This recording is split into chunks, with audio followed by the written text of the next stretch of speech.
bele adduunyada wax soo koobay malakin haddaad joogto cudur koob oo soo kordhay weliba kaayaabsho ood ka saynin weligaana arag waa la kulantaahe fayris koonkii loo kala xiray leesu kici waayey oo kadeed ahaa yimid dadkiina waa ku kadiyaahe konton iyo ka badan maalintiiba kalow ka sii haaya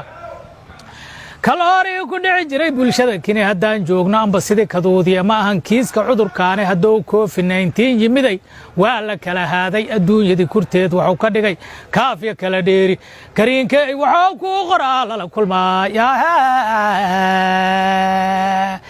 kariinkay wuxuu kuu qoraa lala kulmaayaahe kurba kale waxay tahay qoftow eebba kulan siiya kaafiyaha qur-aanka iyo wirdiga laguma kaalmeeyo wadaadadii kor loo haa jiroo lagu kalsoonaayo kun dhaqiyo ku taabtiyo dugsigii waa la kala deeyey culummadii kalaan igu tuf iyo kulankii waa diiday kaadiradii waxdaa wey jirana loola kici maayo nafta waxay ku kuurkuursatay malaha kaalmaati dowladii wax kayday jiroo naga kufroonaayo warshadaha kaniiniga lahay aaba kari waayey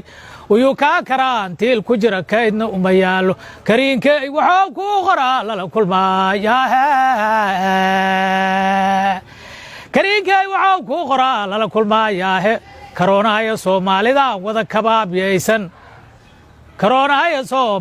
wada kabaabiyaysan ee kuftaya colaadaha ku jabay welina kooraysan uyuu koonka soo kaban haddow kani ku sii faafo wacyigelintana ay kooban tahay waa kabaalbirane ilaahow adaa kaamile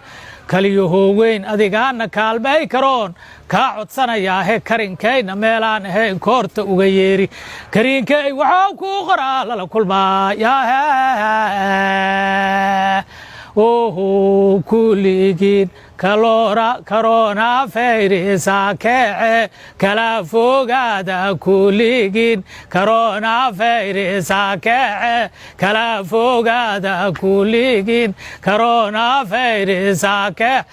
kala fogaada kuligiin karoona fayrisa kece kala fogaada kuligiin waa saas